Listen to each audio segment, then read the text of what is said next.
Gabonaises, Gabonais, mes chers compatriotes, bonjour. Je suis Marcel Hugues Ibingamissima de la République gabonaise que nous allons appeler République Ogooué. Aujourd'hui, je voudrais vous entretenir de deux sujets, c'est-à-dire du gouvernement que nous allons mettre en place. C'est comme je vous l'ai dit, c'est un gouvernement de 20 membres. Nous allons parler de la suppression de la fonction de sénateur. Nous allons parler du remplacement, de la suppression de la fonction de gouverneur en remplacement de la fonction qui est celle de préfet de région.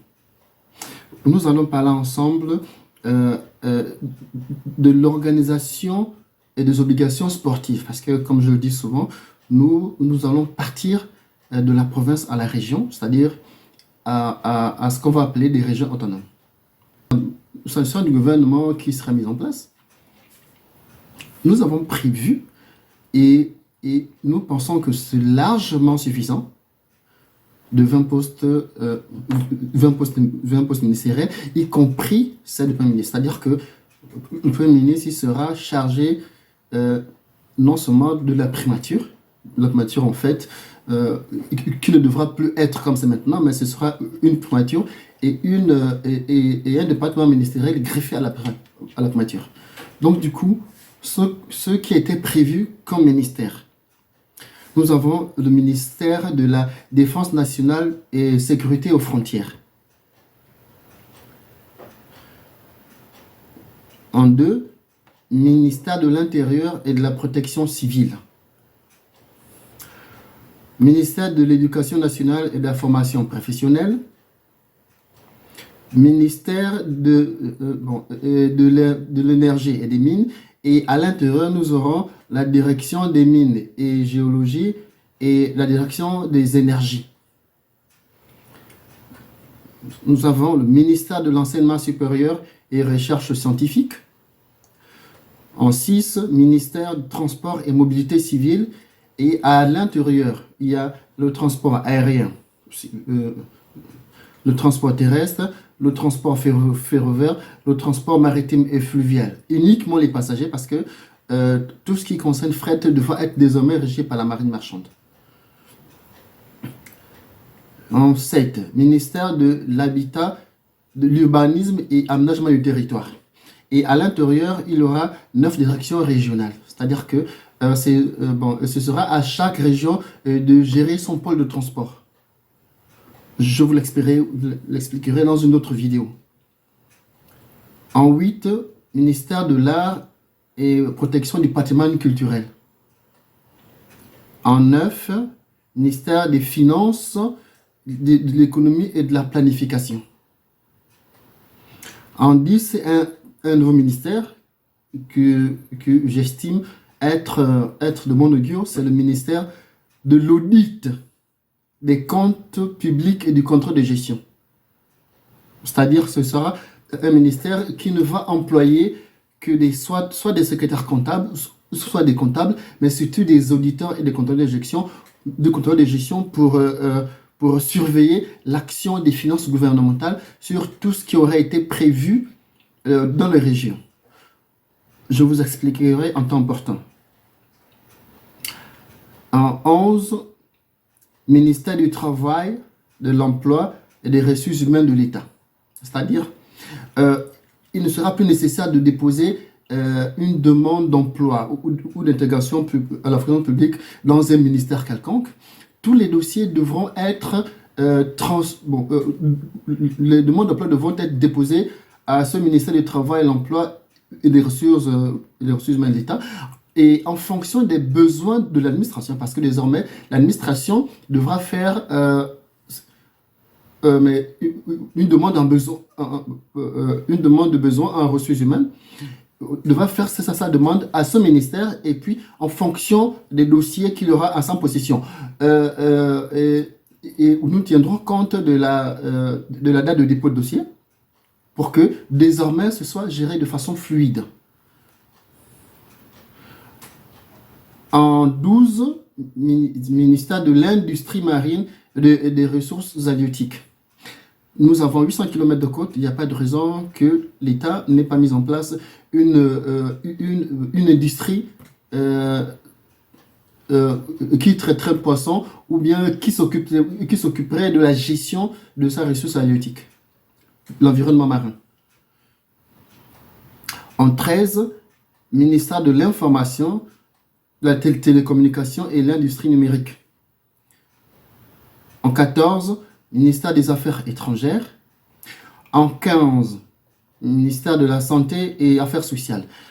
Je tiens à préciser quelque chose. Ce ministère ne sera pas à Libreville. Le ministère de la Santé sera délocalisé du côté de Lambaréné. Et c'est à partir de Lambaréné que ces démembrements devront s'effectuer. Mais ce ministère va être situé à Lambaréné. En 16, ministère de la Justice et des Droits de l'Homme. En 17, ministère du Sport, la Jeunesse et des Jeux interrégionaux. Je vous expliquerai tout à l'heure l'organisation sportive que nous souhaitons mettre en place. 18, ministère du Tourisme et gestion des parcs nationaux. 19, direction ministère de la forêt et protection d'écosystèmes. Et en 20, je veux dire, ministère de l'industrie agroalimentaire. Comme je vous l'expliquais depuis le début, nous avons opté pour 20 ministères et nous pensons que c'est largement suffisant.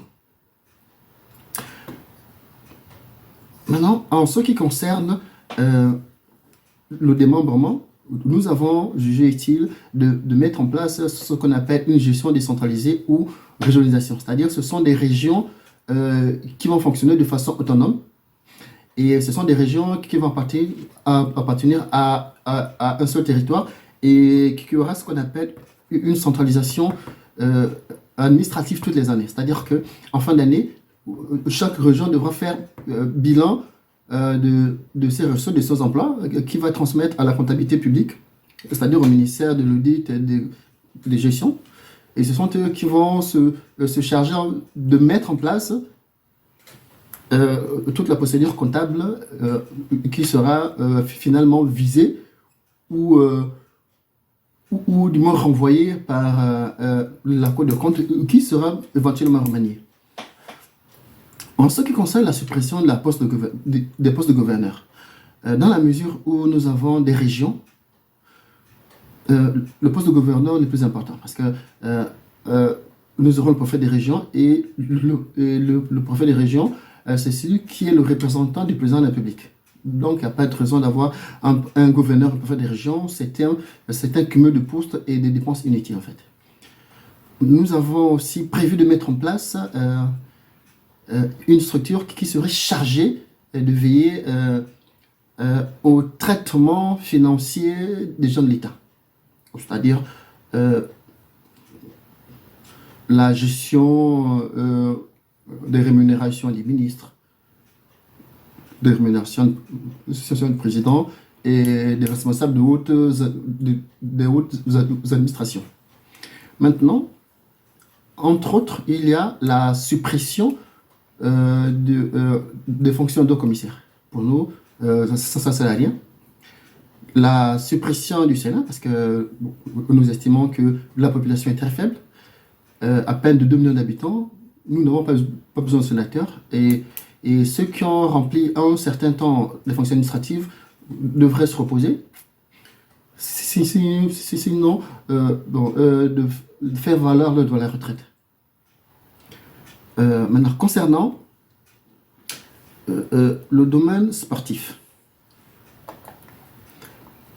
il est question d'avoir un championnat national de foot, un championnat national de basket, un championnat national d'athlétisme et un championnat national de volleyball.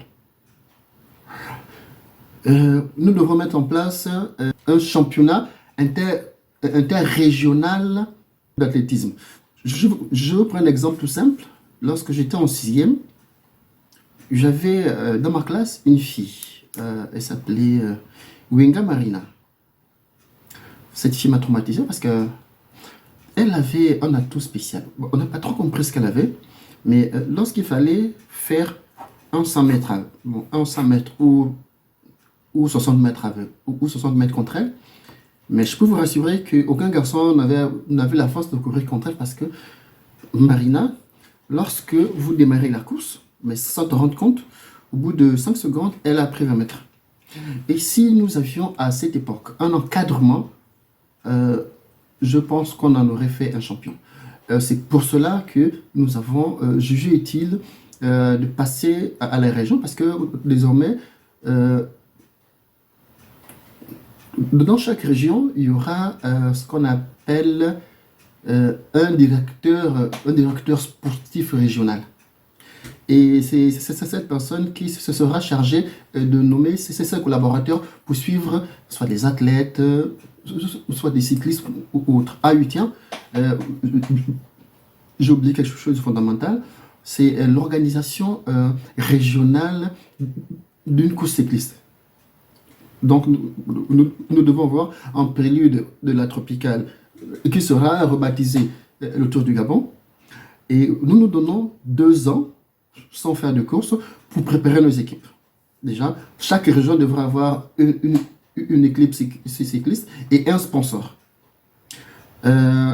Si des sociétés donnaient les subventions sportives à l'État, désormais, les sociétés devront choisir une, 2 ou 3 équipes à sponsoriser, et que ce soit dans le foot, que ce soit dans le cyclisme.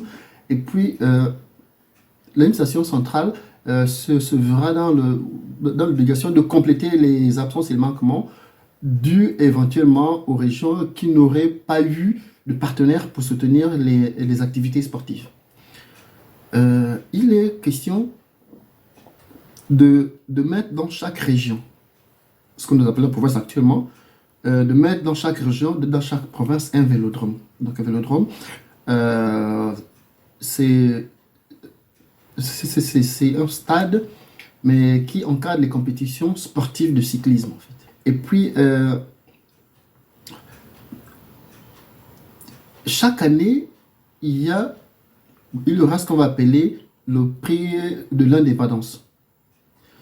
Donc, il y aura une équipe, bon, ça concernera le foot, ça concernera le basket, le cyclisme, l'athlétisme et puis les autres sports, boxe et autres. Mais déjà, les disciplines qui vont être privilégiées. Dans l'athlétisme, il y a le 100 et 200 mètres, donc l'endurance 3000 et 500 mètres. Il y aura le 60 mètres en salle. Donc il y aura le saut en longueur, le saut en hauteur, le triple saut, le lancer de poids, le lancer de disque et le 110 mètres.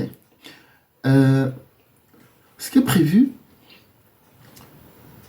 dans chaque région, ce sera de capter ce qu'on va appeler des ressources futures, c'est-à-dire des jeunes potentiels qui vont être pris